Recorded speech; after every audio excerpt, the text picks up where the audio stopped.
Ce soir, nous serons conduits, donc, je vous ai dit, par une éminente personnalité, que j'aurai du mal à vous présenter. Donc, je vais devoir appeler au secours, inviter donc les personnes de droit à pouvoir nous la présenter respectivement. On va inviter Tata Geneviève à nous décrire et après nous allons accueillir avec un grand sourire celle qui va nous conduire ce soir. Tata Geneviève. Bon. En fait, elle était déjà là une fois, mais je pense pas qu'il y a beaucoup d'entre nous qui étaient là cette fois-là. Elle avait fait une sorte de petit séminaire. C'est très bien. On a le privilège de la voir avec nous. Elle vient de passer déjà une dizaine de jours avec nous. On était dans la montagne à Agou pour un séminaire sur le leadership, mais un peu spécial. Sinon, elle est d'abord une amie très chère. Elle est suisse. Avec son mari, ils ont 5 enfants. Et il dirige la branche, disons, francophone des King's Kids, qui est la branche des enfants, le département des enfants, adolescents, jeunes, familles, de jeunesse en mission. Mais en français, donc on dit fabricants de joie. C'est notre ministère ici. Tout ce qu'on fait a à voir avec les fabricants de joie. Et donc c'est notre responsable direct, en tout cas, pour l'Afrique et pour l'Afrique francophone en particulier. En gros, ça vous dit à peu près qui c'est. Sinon, c'est une maman, elle c'est une très bonne enseignante, vous allez voir ça ce soir. Et surtout, nous avons beaucoup partagé en tant que couple, en tant que famille, par rapport à comment gérer, comment vivre avec nos enfants, comment les accompagner, et en particulier, ils ont, je crois que tout le monde est ado maintenant. Oui. Le dernier était ado. La première, elle est mariée, elle a 2 enfants, pas très âgée, mais elle est déjà maman, donc elle est déjà grand-maman. Bientôt 3. Voilà. Et puis il y a des enfants entre la première qui est mariée et le dernier qui a 14 ans. Et qui est encore bien à la maison. Voilà. Je ne vais pas dire beaucoup plus. Elle a un grand cœur pour la fille. Elle pourrait y vivre tout le temps. Malheureusement, la famille n'est pas ici, donc elle va quand même de temps en temps retourner là-bas. Elle a un cœur pour le monde en entier, mais elle aime beaucoup la fille. Donc, on l'accueille ce soir.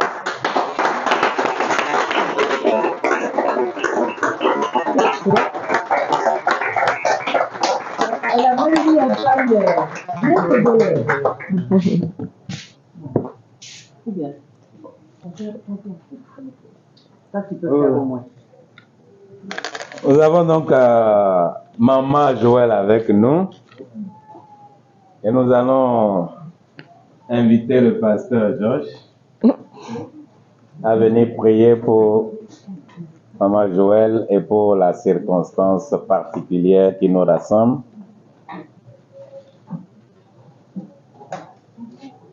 Oui, il peut prier de là-bas, oui. Nous prions.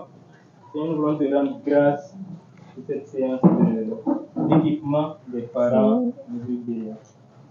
Aider nos adultes dans leur marche avec toi. Nous voulons demander, Saint-Esprit, que tu sois au centre de cette séance. Toi, le parfait enseignant, viens, Seigneur, enseigner à chacun des cœurs ici présents et que chaque cœur ici trouve en son sein une place pour pouvoir accueillir le message que tu as réservé pour chaque famille au nom de Jésus. Amen. Amen. Bon temps. Merci. Bonsoir à chacun. C'est un plaisir pour moi d'être ici ce soir. J'ai ma dernière formation dont Geneviève a parlé, de la Parents Academy, c'était en 2019. Est-ce que certains d'entre vous étaient là? Oui, hein, voilà, 2019. Et puis, je suis arrivée il y a en gros une dizaine de jours pour le Togo, pour cette formation à Agou. Et puis, hop, on peut passer direct à la suivante. Voilà, je pense que vous voyez, vous arrivez à voir un petit peu notre famille. Donc, on vient de fêter avec mon époux nos 30 ans de mariage. Et puis, on a 5 enfants, comme Geneviève l'a dit. Plusieurs d'autres, non, tous sont déjà venus au Togo plusieurs fois. Donc, ici, notre fille aînée, Noémie, avec son mari Loïc, ils sont responsables des fabricants de joie et de jeunesse en mission aussi en Suisse, à Yverdon, dans la ville d'où on vient. C'est nos 2 petits-enfants. Ah ben voilà, nos 2 petits-enfants avec notre fille enceinte de leur 3e. On a... Ah ouais, au plus grand ici, trop bien. On a ici notre 2e fils, Baptiste, qui est à l'université avec son ami. Vous voyez, j'ai embrassé même l'Afrique de notre famille, puisqu'elle vient du Congo. Et puis après, on a Christopher et Maë, qui sont 2 enfants qu'on a adoptés des Philippines, donc qui viennent d'Asie. Et puis Noam, notre petit dernier qui est en train de dépasser tout le monde. Il a 14 ans, mais voilà, il grandit vite. Cette photo est récente. On a réussi à faire une photo de famille tous ensemble. On a passé quelques jours tous ensemble fin juin. Donc c'était un beau cadeau. Voilà l'équipe qu'on représente. Mon mari est actuellement à Hawaï pour une préparation d'un master qu'on va diriger sur l'Afrique aussi de l'année qui vient. Donc on se réjouit de pouvoir revenir aussi. Voilà, c'est quand j'ai demandé le thème, quand j'ai été invitée par vos responsables ici, ils m'ont dit « Ce serait bien que tu parles des adolescents ». J'ai dit avec plaisir. Et je me réjouis qu'on puisse partager un peu sur ce thème. Et puis on va le faire de manière interactive. J'aime pas trop juste parler. J'aimerais aussi vous entendre et puis qu'on puisse rejoindre vos préoccupations aussi, vos défis aussi, et vous faire processer de ces différents aspects. Alors, qu'est-ce que vous voyez ici? Bon, oui, vous voyez des adolescents, ça c'est le thème, donc on sait que c'est des adolescents. Mais dites-moi, qu'est-ce qui vous passe par la tête quand vous voyez adolescents? Qu'est-ce qui vous vient comme mot? Qu'est-ce que vous diriez en termes de leurs défis, de qui ils sont? Qu'est-ce qui vous passe par la tête quand vous entendez le mot adolescent? Liberté. Pardon? Liberté. Liberté. Ok. Énergie. Énergie.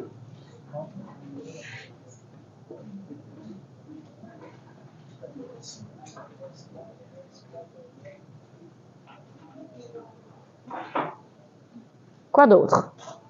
Arrogance. Arrogance.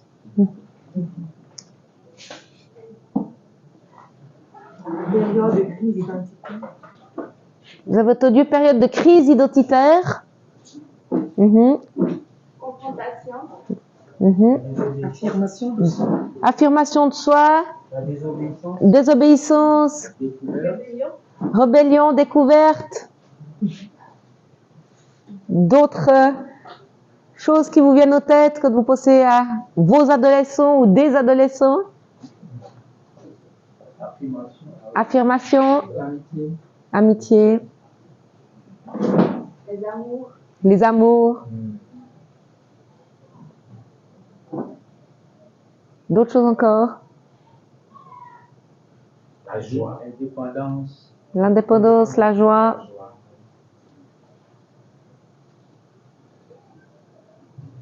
Intimité. Intimité. Compagnie. Compagnie. Manque de respect. Dans quel sens la compagnie?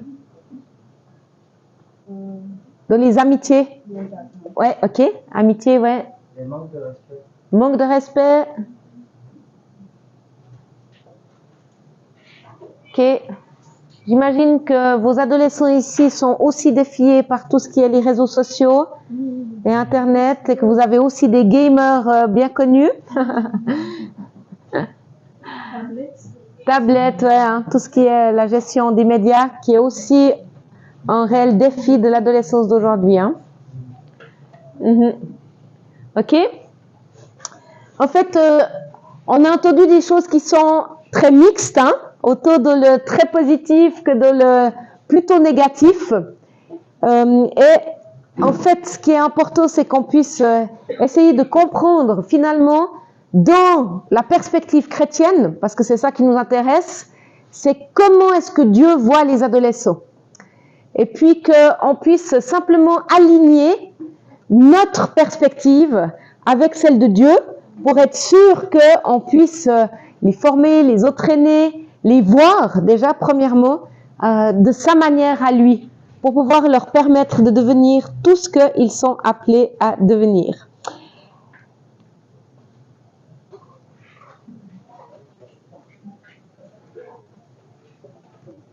Voilà une citation que je vous livre qui dit « Notre monde a atteint un stade critique.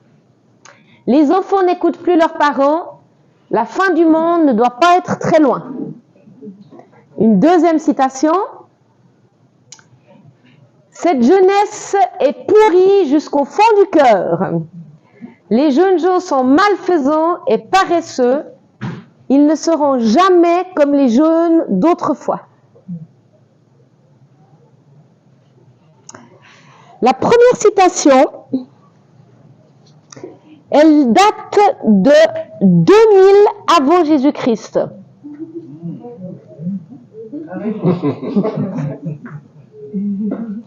Elle a été retrouvée voilà, sur dans un parchemin d'un prêtre égyptien. La deuxième citation, elle a été trouvée sur une poterie d'argile à Babylone et sa datation est de 3000 avant Jésus-Christ. Si je vous avais fait deviner la date de ces deux citations, vous m'auriez dit 2023.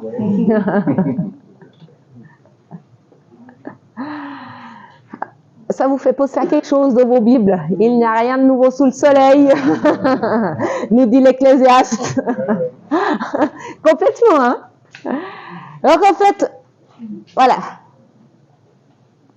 Ça fait que notre vue des adolescents,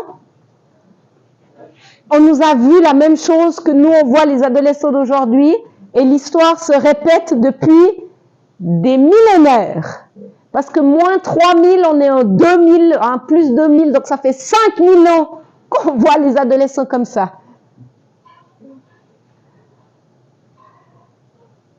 C'est pour ça que c'est important qu'on prenne du temps pour finalement se dire, ok, qu'est-ce que Dieu a prévu? Il nous a fait naître en tant que bébé.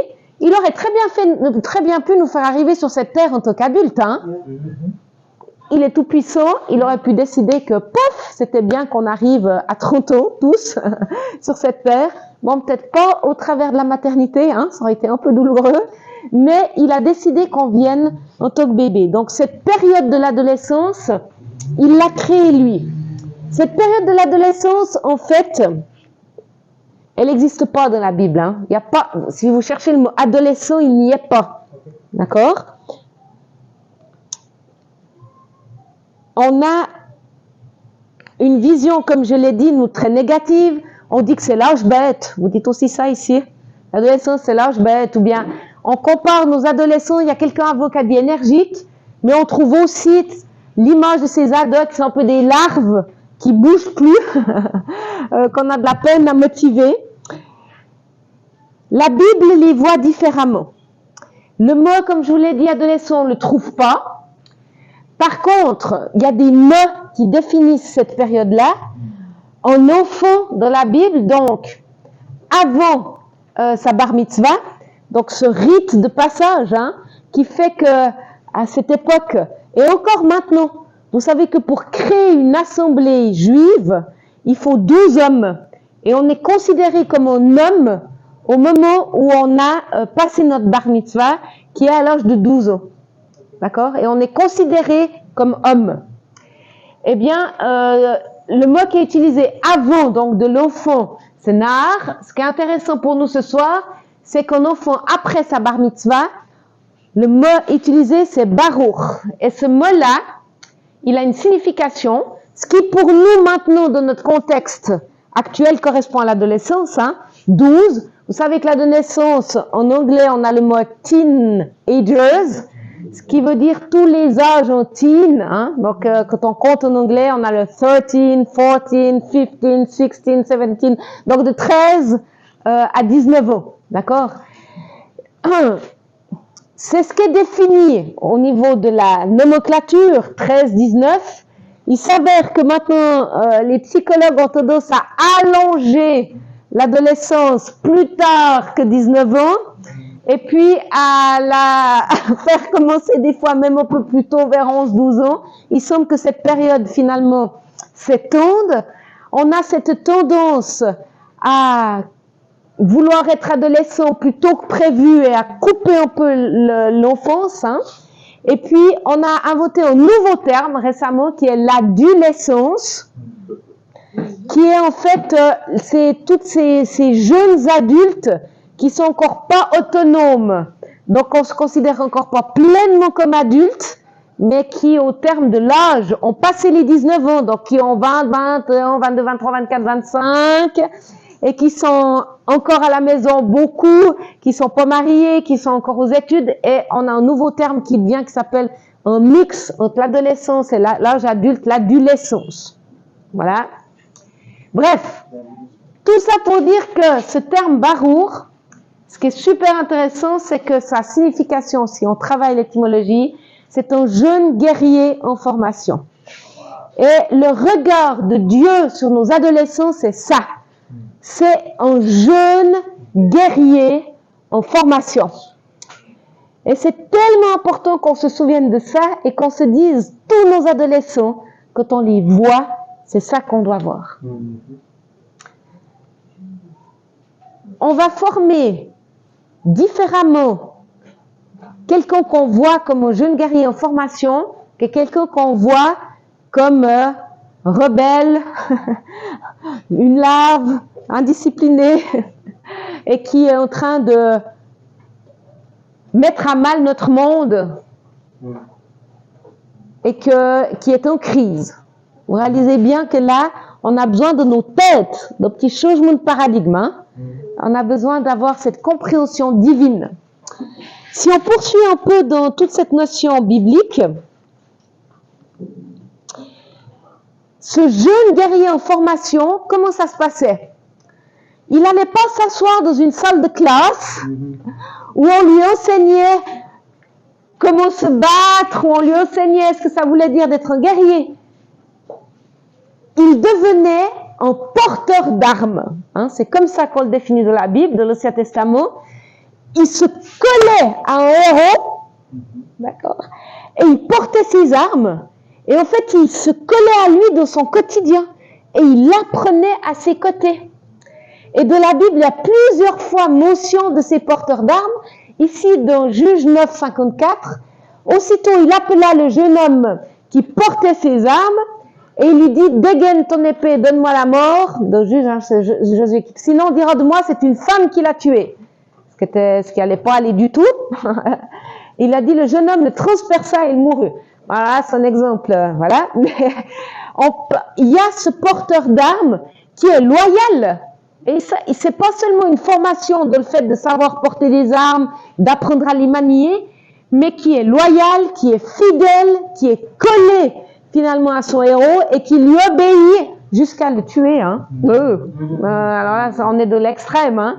Mais c'est quand même la réalité, tellement qu'il lui est loyal et fidèle. On a ensuite Jonathan, vous vous souvenez tous de cette histoire bien connue, fils de Saül, bien sûr, qui dit au jeune homme qui portait ses armes, de nouveau, on voit, et c'est quand même étonnant, pourquoi est-ce que la Bible nous les cite? On ne sait même pas leur prénom, on ne sait même pas comment ils s'appellent, mais la Bible, qui est la parole de Dieu vivante, juge nécessaire de les nommer. Il aurait pu dire que c'est quelqu'un qui les a tués, mais non, il nomme spécifiquement que Jonathan, il avait son porteur d'armes, qui lui dit, viens, poussons jusqu'au poste des les Philistins qui se trouvent là de l'autre côté. Et il n'en a même pas parlé à son père. Donc vous vous rendez compte que, en fait, Jonathan ici, il a vraiment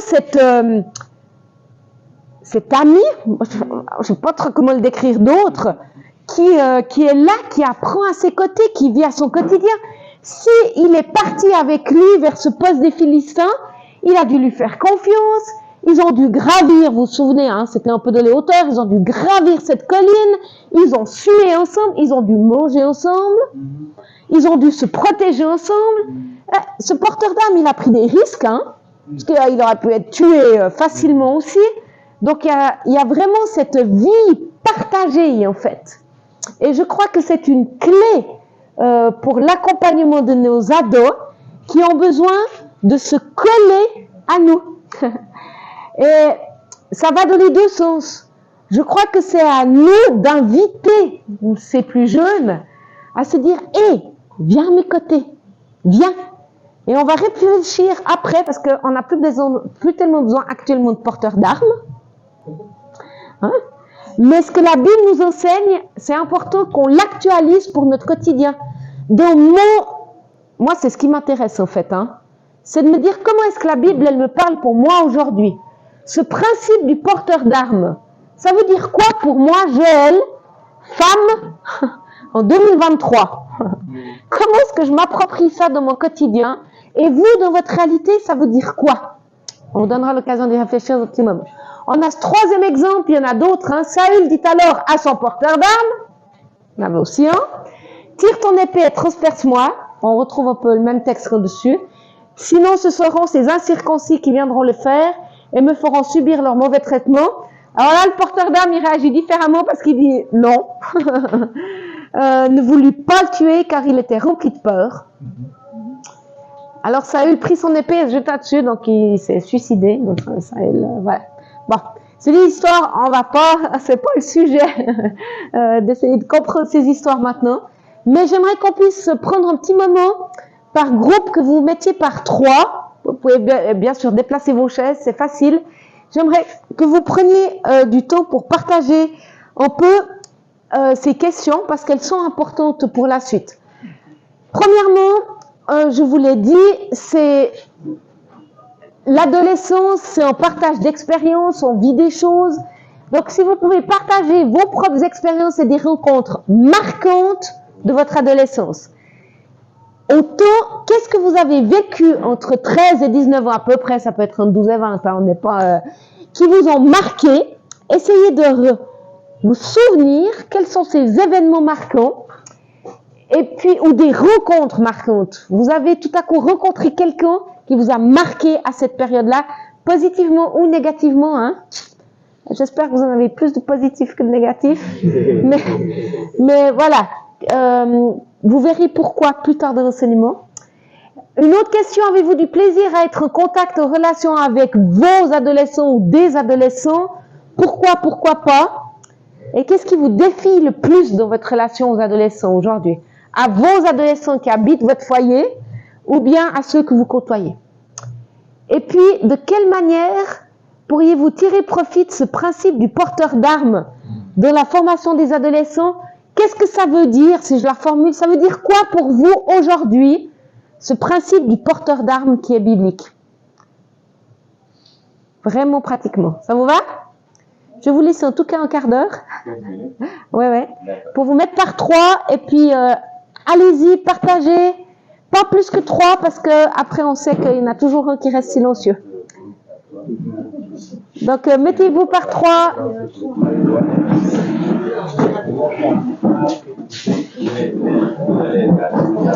Et profitez de partager.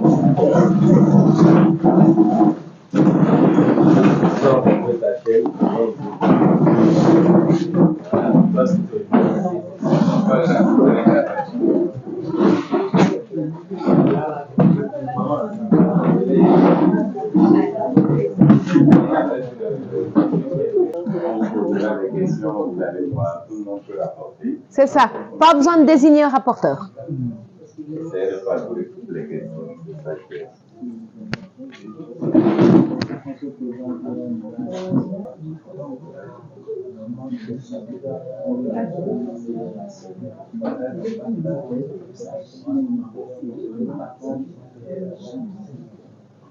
Bon,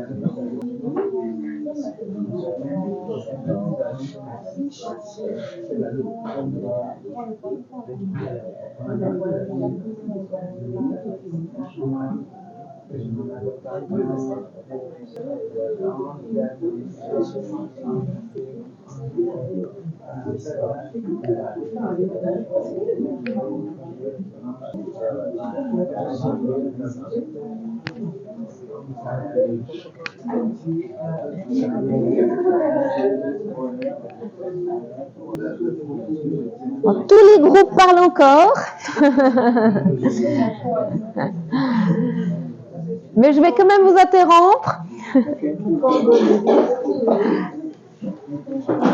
Mais généralement, je sais que c'est un sujet où les gens parlent généralement bien, parce qu'on sont tous un peu concernés. J'aimerais prendre avec vous différents aspects. On ne va pas donner un rapport sur toutes les questions, mais j'aimerais que vous puissiez nommer pour vous, avec un ou deux mots, donc rapide, qu'est-ce qui vous défie le plus avec vos adolescents ou les adolescents? C'est quoi votre plus grand défi? On va simplement passer de ce côté à ce côté. Vous dites chacun. Et puis si vous n'avez rien à dire, vous dites je passe. Hein. On ne va pas vous forcer. Mais qu'est-ce qui vous défie pour vous le plus quand, avec vos adolescents ou les adolescents? Qu'est-ce qui vient vous chercher un peu comme ça le plus? Ça va? Si vous dites la même chose que la personne d'à côté, il n'y a pas de souci, hein, parce qu'on peut avoir les mêmes défis. Donc, un ou deux mois, vous faites pas une prédication. Hein. Moi, je dirais la communication. Communication. Parlez assez fort, que c'est mieux que je répète pour l'enregistrement bien. Ouais, ok. Ok, moi, je dirais la communication. Communication. Oui, la communication aussi. Ok. Pour moi, c'est de ne pas pouvoir les juger ou les étiqueter. Ne pas les étiqueter ou les juger. Qu'ils n'arrivent pas à comprendre que je veux les aider. Ok, ils ne veulent pas comprendre que je veux les aider, en fait. Ouais. Tu aimerais dire quelque chose, Jean-Luc? Non, ok. Vous passez? En plus de la communication, le temps. Le temps, la gestion, de passer du temps avec eux. Ouais, ok. Tu passes? Leur faire confiance. Faire confiance. La liberté pour le choix de leur parcours et puis de leur communauté religieuse. Tout l'aspect de la liberté. Hein. Ouais. Compréhension. Compréhension. Oui, j'aimerais dire compréhension, mais des choses selon la Bible. Ok. Ouais. Compréhension des choses de la Bible. Selon la Bible. Ah, selon la Bible. Ok. Ouais. Opposition. Opposition. Oui, passer du temps avec eux. Passer du temps avec eux. Passer du temps avec eux. Ouais. La recherche de ce cœur à cœur de la vie. Communication. Communication, recherche du cœur à cœur. Je crois que ça a été la même. Les mêmes. Ok. C'est pas ça la justice. Ok. Comment avoir leur confiance? Comment avoir leur confiance. Pour moi, c'est comment leur passer une information de manière créative parce qu'ils sont enfants pour qu'ils puissent bien comprendre le message que je veux passer. Comment donc leur passer une information de manière créative pour être sûr qu'ils captent ce que j'ai envie de leur dire. Hein. La compréhension. Compréhension. La communication. Communication. Vous voulez ajouter quelque chose? Non, c'est bon. Très bien. Merci beaucoup. On reviendra à certains de ces aspects. J'espère qu'on pourra dégager quelques clés. Si ce n'est pas ce soir, ce sera demain soir. Parce qu'on a le privilège de pouvoir avoir 2 soirs sur ce sujet. La dernière question, ce porteur d'armes, qui c'est qui serait d'accord de nous partager un peu le fruit des réflexions sur qu'est-ce que ça signifie pour nous aujourd'hui, vu qu'évidemment on ne va pas se promener avec un porteur d'armes. Qu'est-ce que ça veut dire dans notre quotidien? Pardon? Être modèle. Être un modèle, ça c'est sûr. Puis ça se manifeste comment dans votre vie de tous les jours, d'être ce modèle? Conformité entre ce que tu dis et ce que tu fais. Donc de l'intégrité, c'est la définition de l'intégrité hein, que vous donnez. Donc, dans ce que vous modélisez comme exemple, dans votre vie de famille, dans votre vie en général, c'est ça? Ok, l'exemple de le caractère. D'autres pistes? Oui? Oui, par exemple, passer du temps avec eux après le culte, essayer de les écouter, voir un peu plus le challenge qu'ils vivent, et donc essayer de leur parler de nos moments qu'on était dans ces genres de challenge. Ok. Donc, passer du temps avec intentionnellement. Oui. Hein, voilà. Et puis de partager nous aussi de notre vécu et des choses par lesquelles on a passé quand on avait leur âge. C'est ça. On va résumer. Ok. D'autres pistes que vous avez trouvées? Oui. Les associer à tout ce que nous faisons, leur faire comprendre comment nous, que ce soit sur le plan professionnel, le plan spirituel, ainsi que mais les associer pour qu'ils comprennent exactement comment nous fonctionnons et le pourquoi du comment. Les associer de ce qu'on fait à tous les niveaux spirituels, métiers, pour qu'ils comprennent le pourquoi du comment. Oui. Oui. Leur permettre de faire des erreurs. Leur permettre de faire des erreurs. C'est vrai, c'est important. Oui. Nous avons mis arme à la place de valeurs potentielles, dons, talents. Dons, talents, potentiel, valeurs, à la place de armes. Voilà. À nos adultes. Ok. Donc, de cette transmission plutôt de fondement dans le caractère et de valeurs. Ok. Oui. Un peu dans le même sens, par contre, nous, on était plus dans le côté de détecter chez eux dans leur talent et de les propulser dedans, de les encourager à les développer. Encourager et développer leur talent à sortir. Oui, tout à fait. Je pense que ça se joue sur les deux plans et c'est ça qui est important, c'est bien sûr modéliser dans nos valeurs, dans nos caractères, dans les principes, toutes ces choses-là, c'est vrai. C'est important d'être cohérent à cet âge-là. Ils vont vite vous le faire remarquer si vous l'êtes pas, généralement, même non verbalement. Hein. Ça c'est sûr. Et il y a aussi, je crois, et on a gagné à grandir là-dedans, c'est dans tout ce qui était pratique que vous avez relevé. C'est comment est-ce que je les associe dans ce que je fais. Et dans les fabricants de joie, de la formation des adolescents, c'est quelque chose où on met un accent particulier, c'est de dire, se poser chaque fois la question de ce que je fais, à qui est-ce que je peux prendre à côté de moi? Quel est mon Timothée? Qui est mon Timothée? Qui est ce jeune? Et la tâche que je suis en train de faire maintenant, et avec qui est-ce que je peux la faire? Et je pense que c'est essentiel dans cette transmission. On a dans notre monde actuellement de la formation, séparer ces choses-là, où finalement notre jeune, notre adolescent, notre adulte, c'est quand il arrive sur le monde du travail qu'il découvre un peu ce que ça veut dire vraiment le monde du travail. Et puis de plus on habite à la ville, moins nos jeunes participent aux tâches de la vie de tous les jours et arrivent quand même un peu démunis de leur vie adulte. Certains ne sachant pas cuisiner, certains ne sachant pas ce qui les attend vraiment à devenir autonomes, est-ce que ça veut dire de gérer une maison avec tout ce que ça comporte. Dans les fabricants de joie, on a mis une formation en place qui s'appelle TILT, qui est une formation dans la préadolescence en vue de préparer l'adolescence, justement pour associer finalement ces adolescents pour leur donner aussi du savoir-faire. On a un système en Suisse, vous savez, de formation qui est bien sûr la filière des études que beaucoup de pays connaissent et promeuvent énormément, mais on a aussi la filière des apprentissages qui est pas dénigrée du tout, qui a vraiment son égal avec la formation des études universitaires, ou qui est en fait un apprentissage en entreprise. On a deux de nos enfants qui font ça. Une de nos filles qui est en apprentissage de coiffeuse, ça veut dire qu'elle est dans le salon avec des vrais patrons et des vrais clients, 4 jours par semaine, et un jour elle est à l'école où elle est formée en fait pour avoir de la théorie et puis apprendre. Mais elle apprend vraiment le métier directement, et je pense que c'est un modèle qui de plus en plus est repris, et je pense qu'il y a quelque chose de vraiment important de cette formation TILT qu'on a mis sur place de la préadolescence en vue de préparer l'adolescence, que vous connaissez pour la plupart d'entre vous parce qu'elle existe ici.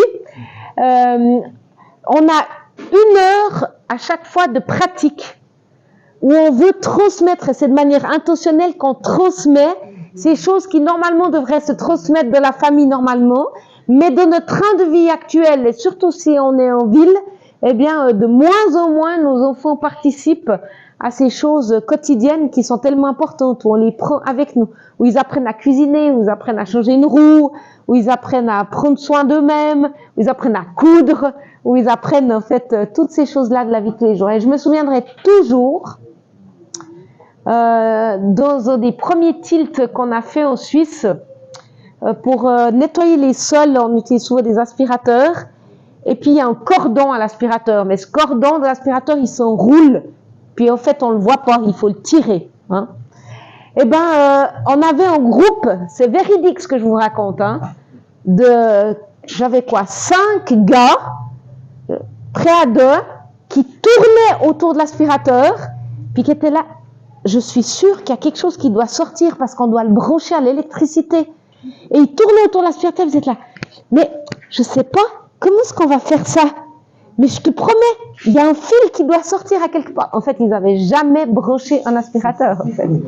Et moi, je devais me retenir quand même un peu de rire, là. Mais de réaliser que finalement, je leur en voulais pas, c'est que personne ne leur avait jamais montré. Ils ont à brancher l'aspirateur. Et dans notre famille, genre, vous le savez, on a 5 enfants, mais ça a été toujours par principe qu'on aidait tous à la maison à effectuer certaines tâches. Je réalise encore aujourd'hui, notre fiston disait, à part débarrasser son assiette après le repas, il est le seul de toute sa classe où ils sont plus d'une vingtaine d'adolescents, il est le seul à aider et d'avoir sa part de ménage à faire de la semaine. S'il se donne la peine et qu'il est efficace, en 45 minutes par semaine, il a fait ce qu'il devait faire. Hein, donc on n'est pas. Des fois, il nous dit je suis votre esclave. J'ai dit ça va, c'était un esclave 45 minutes par semaine, ça va. Mais pour dire que c'est une réalité et il faut qu'on ressaisisse ces choses-là. Je crois que c'est important aussi qu'on les prenne avec nous de ce qu'il les tâches à effectuer pour juste qu'ils apprennent la réalité de la vie. Hein, et qui développent leur talent, parce qu'ils sont capables. Et c'est important ça a été aussi mentionné plusieurs fois, qu'on leur apprenne à détecter finalement ces talents et qu'ils puissent voir où ils sont bons et moins bons. L'adolescence, c'est une période où on peut tester si on est bon à certaines choses. Par exemple, on peut tester la peinture, c'est à cet âge-là où ils aiment explorer plein de cours différents. Mais c'est aussi à cet âge-là où on va pas dire à notre ado, qui a envie d'apprendre à jouer du piano, on va pas vite acheter un piano. Pour se dire toute sa vie, il va jouer du piano. Non, c'est une phase d'exploration qui est normale. Si à l'âge adulte, à 40-50 ans, vous êtes toujours en train d'explorer partout, on va vous dire, il a un problème. S'il saute de jouer du piano, à jouer de la guitare, à jouer du violon, on va lui dire, mais qu'est-ce qu'il nous fait? Mais à l'adolescence, c'est normal. Et ça, déjà avant de la préadolescence. Pourquoi? Parce qu'ils apprennent à découvrir leur talent et il faut qu'ils essayent. Comment vous voulez faire d'autre, de savoir où vous êtes bon? Vous avez besoin d'essayer. À cuisiner, à jouer d'un instrument, à faire du sport, à prêcher, à partager, à parler au public, à prendre soin des gens. C'est normal qu'on teste ces choses-là. Et c'est important qu'on leur donne des défis et qu'on donne des défis qui soient courts au niveau temporel. Mais c'est très important qu'on apprenne à nos préados à commencer une tâche et à la finir. D'accord? Donc s'ils nous disent j'ai trouvé mon instrument, maman, c'est sûr que je vais faire du piano. Eh ben on lui dit super, essaye. Mais t'essayes sur une période de 3 ou 6 mois. Hein? On reste dans des délais courts, 3-6 mois. D'accord, tu prends des cours, on est d'accord de te les payer. On va louer un piano, demander à quelqu'un de nous prêter, d'accord? Et on regarde sur cette période. Tu commences, tu finis. Et si dans cette période, il nous dit « Ouais, j'ai plus envie d'aller, en fait, le piano, c'est nul, j'ai pas envie de ça. » Ce qui peut très bien arriver, c'est pas un souci. Mais on lui dit « Tu tiens bon, Tu t'es engagé pour tes 3 ou 6 mois, mais c'est pas 5 ans. Hein? On garde ce temps court. Et puis après, il y a des choses que c'est important qu'on apprenne tous à faire, comme la lessive, et balayer, et faire la cuisine. C'est important que tous on apprenne ces choses-là. Et ben même si on aime moins, on va pas devenir chef cuisinier, mais on va réussir à se cuire des pâtes. Nos préados là, quand on leur a donné un défi à faire de la cuisine, ils ont versé les pâtes dans la casserole, ils ont allumé le feu, et puis après ils se sont dit, je crois pas que c'est comme ça qu'on cuit des pâtes. On a dit, non, si vous ajoutez, qu'est-ce que vous pourriez ajouter? Puis quelqu'un dit, mais je crois qu'il faut mettre de l'eau. On a dit, c'est un bon plan de mettre de l'eau pour cuire vos pâtes. Mais cette formation, en soi, elle ne devrait pas exister. Hein. Pour développer aussi tout l'aspect métier, qu'ils puissent se découvrir en fait les métiers qui les attirent, c'est aussi en observant, en regardant. On a en Suisse un programme où un jour par année, alors c'est pas beaucoup, mais un jour par année, les papas peuvent inviter, les mamans peuvent inviter leurs enfants sur leur lieu de travail. Et en fait, c'est dans toute la nation, c'est le jour, on connaît, où les parents peuvent prendre l'école donne congé, et les parents peuvent prendre leur enfant avec eux au travail pour une journée, pour qu'ils puissent découvrir le lieu de travail de leurs parents et puis découvrir ce qu'ils font, puis si ça les intéresse. Ce qui est intéressant, parce que pour beaucoup, ils n'ont aucune idée en fait ce que ça veut dire.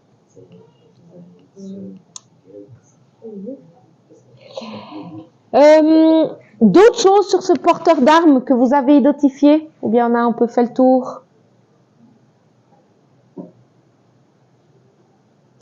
Je regarde quelle heure c'est.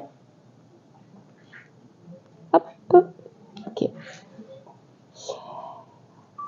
Donc tout cet aspect de porteur d'armes, vous l'avez entendu déjà plusieurs fois, mais on est juste rentré en début d'après-midi d'une formation au leadership qui s'appelle B2B, sois le leader que Dieu désire que tu sois, où on avait des jeunes leaders en fait. Alors un tout petit, on avait des adolescents encore, des grands adolescents qui étaient avec nous, et plusieurs d'entre nous là on y était, et je vous défie là, ceux qui étaient au B2B, j'aimerais que vous puissiez en quelques mots, Rodine est toute attentive, que vous puissiez en quelques mots nous dire ce que vous avez observé de ce principe du porteur d'armes. Comment est-ce qu'on a finalement libéré, détecté ces jeunes adolescents, enfin ces adolescents qui étaient avec nous, pour les prendre avec nous? Qu'est-ce que vous avez vu dans ce programme qui a permis ça en fait?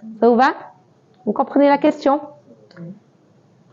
Et si vous êtes d'accord de venir là devant et puis de juste partager dans les fabricants de joie, mais en particulier dans ce B2B, comment vous avez vu ça en action en fait? Comment est-ce qu'on a pris ces porteurs d'armes à nos côtés? Ça vous va? Oui, bien, Abby.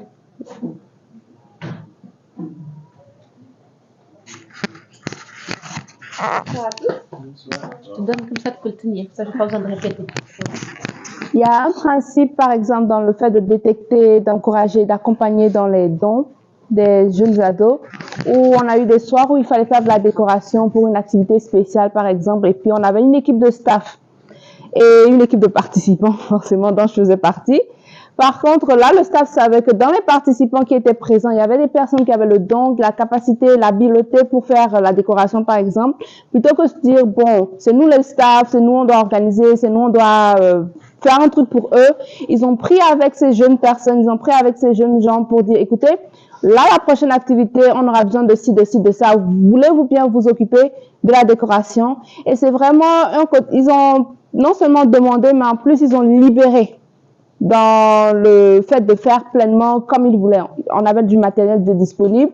Du coup, ces personnes ont juste fait. Et après, c'était venir voir, ben c'est beau et puis merci beaucoup. C'était pas, ah mais vous auriez pu faire ci, mais fallait faire ça, mais ici et ça. Mais c'était vraiment de libérer les personnes dans leur don, dans leur appel, et donc de pouvoir avoir ces personnes-là, bien que dans l'équipe de participants, mais qui pouvaient faire et à qui on a laissé pleinement la possibilité de faire et de prendre cette responsabilité, enfin oui, le lead pour ça. Merci. Merci beaucoup. C'est un très bon exemple. Quelqu'un d'autre?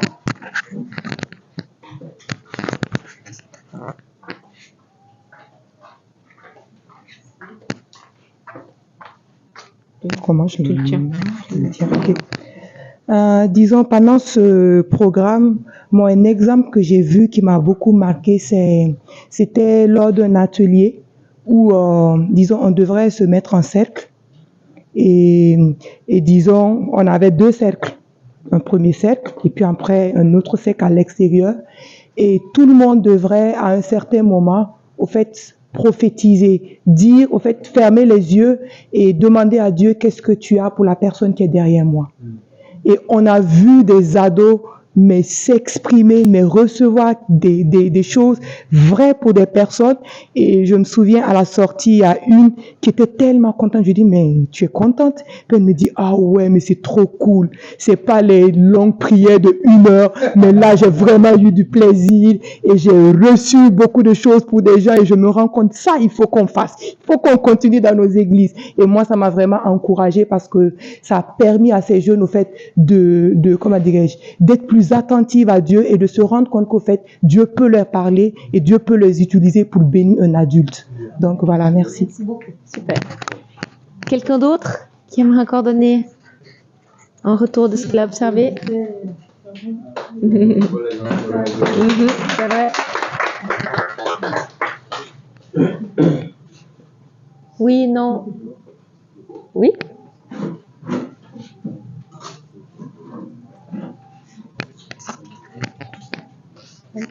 Moi, ce que j'ai aussi remarqué dans le staff, il y avait une grande ado, j'allais dire, qu'on a pris. Le staff, les autres, ils étaient assez âgés, assez expérimentés, mais ils ont pris cette ado avec elle et elle a fait vraiment un travail magnifique. Elle était, c'était vraiment un vrai staff. On l'a pas vu comme une participante ou bien une personne moins âgée qui ne pouvait pas faire ce travail, mais on a vu vraiment que Dieu l'a utilisé et a béni beaucoup de personnes. Merci. Merci beaucoup. Quelqu'un d'autre?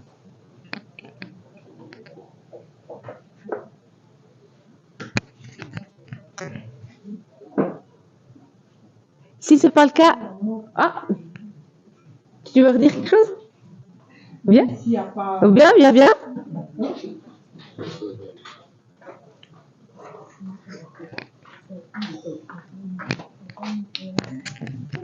Disons, moi, un autre exemple aussi qui m'a touchée, c'est qu'à un moment, au fait, on nous a donné un exercice comme un peu tout à l'heure où on devrait partager à 3. Et cet exercice était au fait que nous puissions mettre en place un programme et chacun allait jouer son rôle. Par exemple, la personne qui était à l'accueil, devrait jouer son rôle et accueillir normalement. La personne qui devrait prêcher aussi devrait jouer son rôle.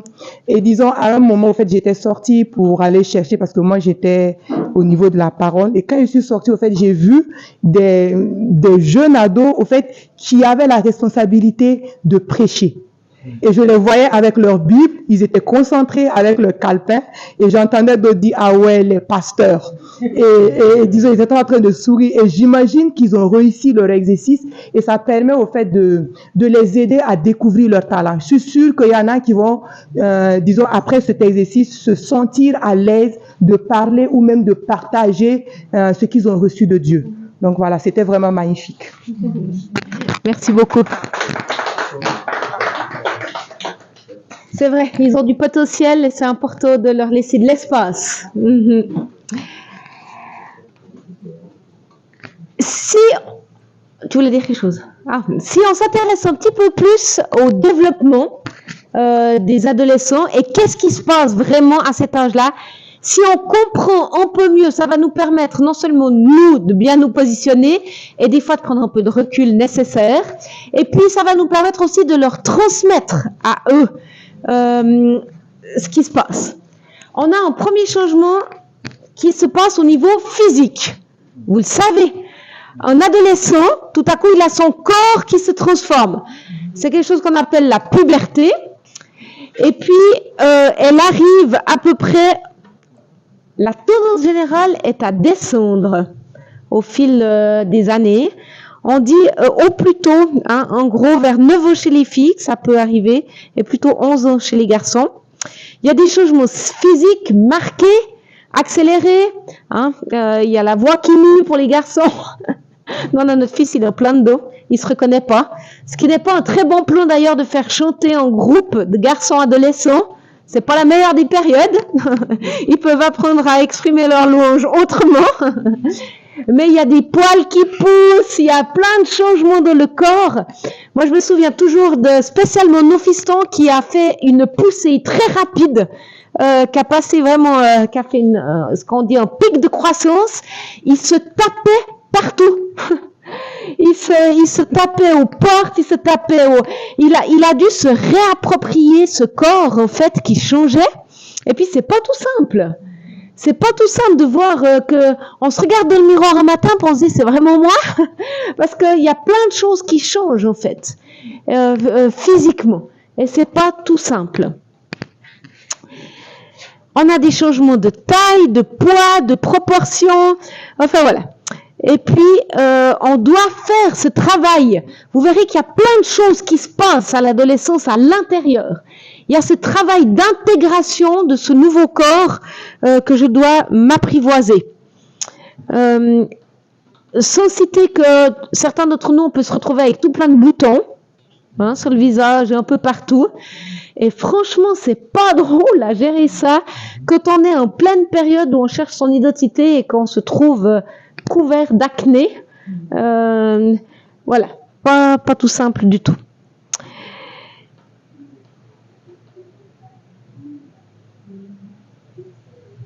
Au niveau intellectuel, on a aussi un changement qui s'opère. Et celui-ci, on le remarque de cette manière-là. On arrive intellectuellement à conceptualiser ce qu'on n'arrivait pas avant. Donc ça veut dire qu'il y a une transformation dans notre manière d'apprendre, de saisir des concepts. Ou, par exemple, ça sert à rien d'introduire l'algèbre, hein, donc passer des mathématiques avec les chiffres en plus 1, etc. D'accord? Ou après, on conceptualise, donc on va utiliser des lettres, on va ajouter d'autres choses. Eh bien, c'est à ce moment-là qu'on va démarrer l'algèbre. Ça sert à rien avant parce que le fait de conceptualiser, il n'est pas là dans le développement. Il apparaît au niveau intellectuel à l'entrée de l'adolescence. D'accord? Ça veut dire qu'on peut saisir des schémas de fonctionnement. On devient apte à analyser. D'accord? Jusqu'à l'adolescence, on peut décrire des faits, on peut raconter des histoires. C'est pour ça qu'on fait beaucoup de rédaction, hein, jusqu'à cet âge-là. Ça veut dire qu'on nous donne nos thèmes, tes dernières vacances, ton souvenir préféré, et on doit décrire, inventer une histoire. Hein? Mais après, ça change. On va nous demander notre avis sur un sujet. On va apprendre à argumenter. On va apprendre à disserter. On fait des dissertations. D'accord? Mais on les introduit pas de l'enfance. On l'introduit à l'adolescence. Pourquoi? Parce qu'on a cette capacité maintenant de comprendre des concepts et de voir des manières de fonctionner. Et on peut prendre conscience de ça. Et on entre dans cette argumentation qui devient possible.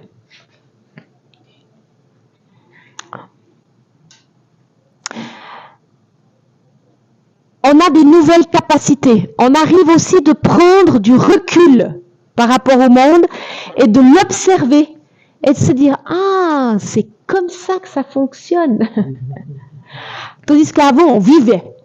Avant l'adolescence, on ne se posait pas 1000 questions. On vivait ces choses-là. C'est aussi l'époque où on réalise qu'il y a des grandes causes et qu'on veut les défendre. Hein? C'est tout à coup à l'adolescence qu'on se dit j'ai envie, maman, tu sais, un matin, maman, tu sais comme c'est tragique que on tue toutes les baleines de notre monde. Et puis on veut sauver toutes les baleines du monde, ou sauver tous les enfants qui ont faim, ou arrêter toutes les guerres du monde entier.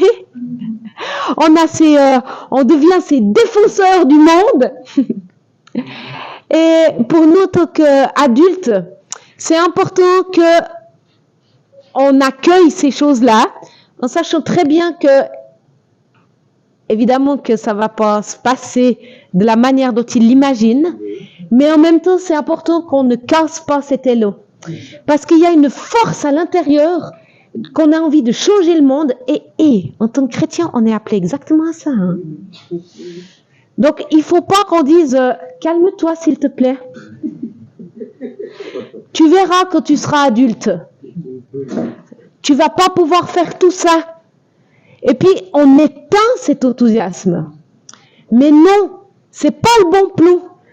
Nous, on sait très bien qu'il ne va pas pouvoir mettre en application exactement de la manière comme il dit, et puis qu'il y a encore beaucoup de choses qui vont évoluer, et puis que la réalité va faire que ça sera un peu différent, mais il va l'apprendre par lui-même, il va y être confronté. Il n'y a pas besoin de lui couper son énergie sous les pieds ici, mais d'accueillir et dire « Hey, cette force-là que tu as, on en a besoin dans le monde aujourd'hui. » C'est vrai, non? On a tellement de chrétiens qui restent assis sur leur chaise et qui la seule chose qu'ils font, c'est chauffer les sièges le dimanche matin. Mais on ne veut pas ça, tonnerre. On a besoin d'une armée qui se lève. Le monde à conquérir et à transformer. On en a besoin de nos églises aujourd'hui. On en a besoin de la société aujourd'hui. Alors accueillons cet élan. Accueillons cette force et disons « Yes, oui, génial cette force qui émane de toi. » Et puis nous, on prie, hein, que ça se transforme en ce que Dieu veut vraiment. Mais ne coupons pas leur élan. C'est vraiment trop dommage. À cet âge-là, intellectuellement aussi, il passe du agir avant de penser. Vous savez que dans la préadolescence, tout à coup, on réfléchit pas. C'est pas là que c'est mis en avant. On agit, puis tout à coup on se dit, ah, jouer au ballon devant une fenêtre, quand on vient de casser la fenêtre, c'était peut-être pas un méga bon plan. Parce qu'on a cassé la fenêtre, puis maintenant il va falloir la réparer cette fenêtre. Hein? À l'adolescence, on devient capable de penser avant d'agir. Puis se dire, on joue au foot, oui, super. Ben peut-être qu'on se place pas devant la fenêtre. Ça arrive à ce moment-là. Petite parenthèse, du coup, ça sert à rien que nous, en tant que parents, on hurle et on s'énerve contre nos plus jeunes qui ont juste pas pensé. C'est normal. C'est à nous de leur dire, regarde voir, c'est une super bonne idée que vous vouliez jouer au ballon. Mais c'est juste pas l'endroit super adéquat ici. Alors, je peux peut-être vous donner 2-3 autres solutions pour jouer au ballon qui sont plus adaptées, où il y aura moins de dégâts. Mais ne grondez pas et n'agressez pas vos jeunes parce qu'ils ont oublié de penser. C'est normal. D'accord? Ça vient après, ça. Et on peut les entraîner.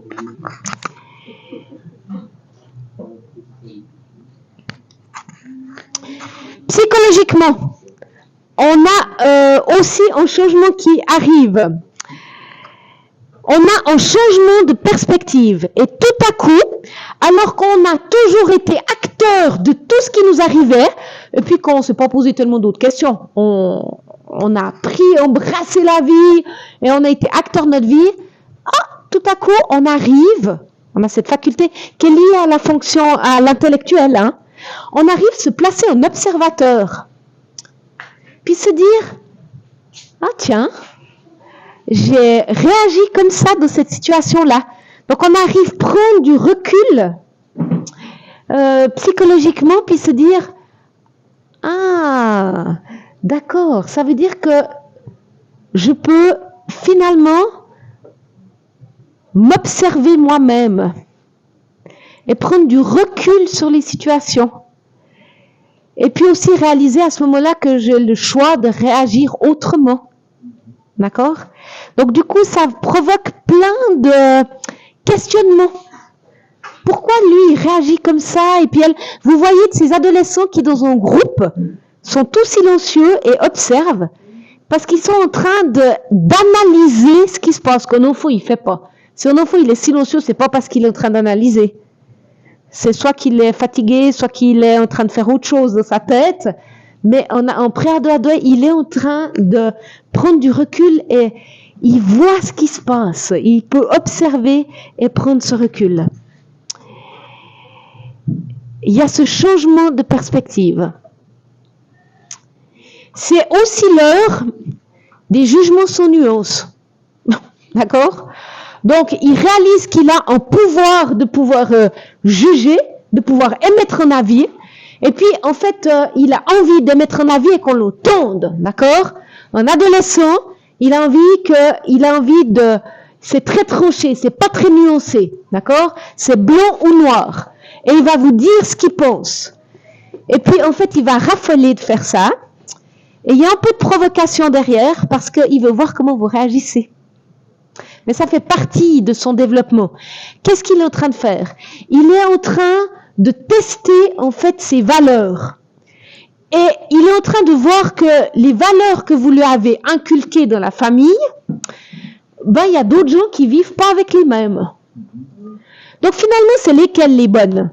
Donc, il est en train de s'approprier ses propres valeurs à lui. Donc, il va les tester. Et puis, il va les tester vers vous. Et puis, il va regarder comment vous réagissez. Parce que c'est super intéressant de voir comment vous réagissez. Parce que ça va donner des pistes. Hein? Donc, et puis, ça va être sans trop de nuances. Parce qu'un ado, il n'est pas très nuancé. Les nuances, ça vient petit à petit. C'est là que nous, en tant qu'adultes, on a un petit travail à faire sur nous-mêmes. Parce que c'est important qu'on apprenne à bien se positionner et surtout à ne pas prendre les choses personnellement. On doit apprendre à se détacher. Parce que notre adolescent, si on a une pauvre estime de nous-mêmes en tant qu'adultes, on va être malmené avec nos adolescents. Parce qu'un jour, ils vont trouver et ils vont juger que vous êtes le meilleur adulte du monde entier. Vous êtes tellement extraordinaire parce que vous êtes tellement bien et tellement beau et tellement un parent génial, le meilleur papa, la meilleure maman du monde. Parce que, hein, et vous savez pas pourquoi. Mais de la même journée, tout à coup, vous êtes le pire adulte de la terre entière. Et vous, vous êtes là en tant qu'adulte, vous n'avez pas changé, vous, hein. Mais tout à coup, vous passez d'une extrême à l'autre, vous dites, qu'est-ce qui s'est passé entre deux? Mon ado qui me prenait dans ses bras, qui était tout ouvert, il me rejette, je passe à côté de lui en lui disant, ça va, ok, qui n'a plus du tout envie d'être dans la relation et de causer. Mais des fois, en tant qu'adulte, on doit choisir de bien se positionner. Et puis surtout, de ne pas le prendre personnellement. C'est vraiment important. Et c'est pas tout simple.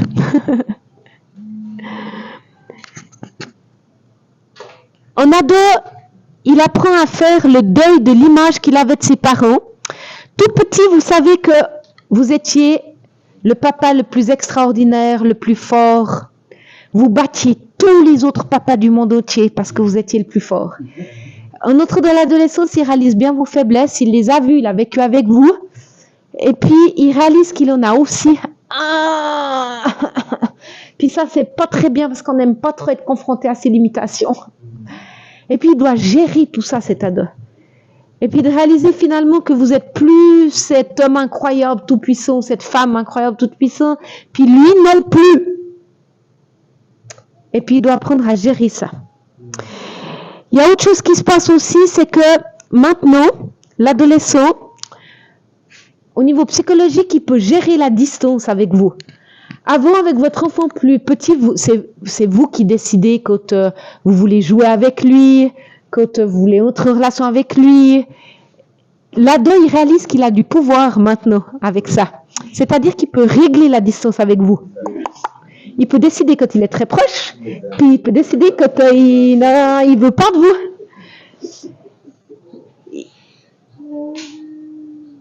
Et puis, c'est plus vous tout seul qui décidez.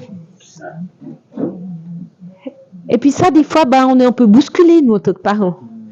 Parce qu'on avait l'habitude que ce soit nous qui menions un peu la barque ici, et puis tout à coup, plus. Et puis tout à coup, votre ado, je sais pas comment c'est chez vous, mais moi, j'en ai un.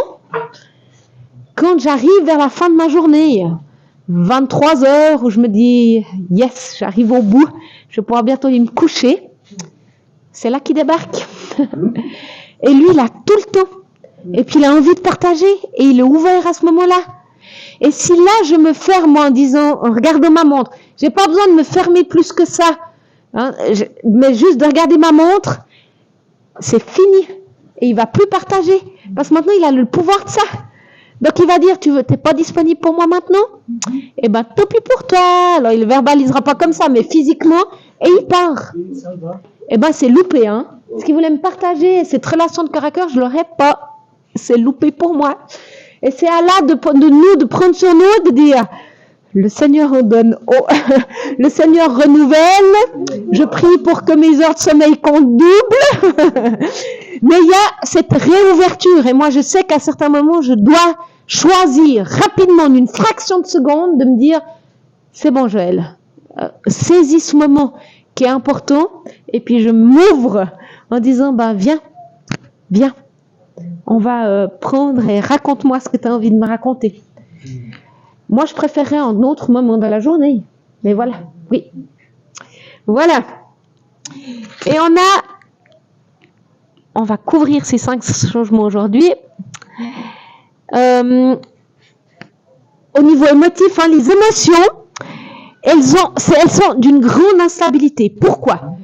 Parce que dans l'étape de développement d'un être humain, quand il entre dans la préadolescence, la courbe des émotions, elle descend. On dit que les émotions sont en latence. D'accord? Donc, il est plutôt de l'actif. Vous savez bien, un enfant entre 6, 7, 8, 9, 10, 11, 12 ans, vous n'allez pas l'asseoir pour discuter avec vous en cas d'yeux. Il faut qu'il puisse faire du sport, il faut qu'il puisse se déposer, faire des jeux de société. On est actif, d'accord? Et tout à coup, à l'adolescence, les émotions, elles ressurgissent. Et c'est un peu les montagnes russes, et là aussi, en tant que parent, c'est important qu'on sache comment gérer ça, qu'on ne soit pas surpris de ça, parce qu'on peut avoir des explosions qui sont des fois un peu surprenantes, on ne sait pas trop, mais souvenez-vous que l'ado lui-même, il ne sait pas trop ce qui lui arrive non plus. Et qu'en fait, il va vous observer sur comment vous arrivez à gérer ces choses-là dans votre propre vie. L'ado, il est intense. Tout à coup, vous allez voir le volume de la musique qui devient méga fort. Dites, mais tu deviens sourd ou bien? Mais parce qu'il y a ces émotions qui sont en haut en bas, et en fait, il a besoin de sensations fortes. Ça appelle ça. Donc, tout à coup, la musique super fort. Voilà. Bon. Vous pouvez la laisser forte par certains moments, puis à d'autres moments, vous pouvez lui demander de juste descendre le volume pour vos propres oreilles à vous. Mais sachez que c'est cette recherche de sensations fortes dont il a besoin aussi. Tout est intense.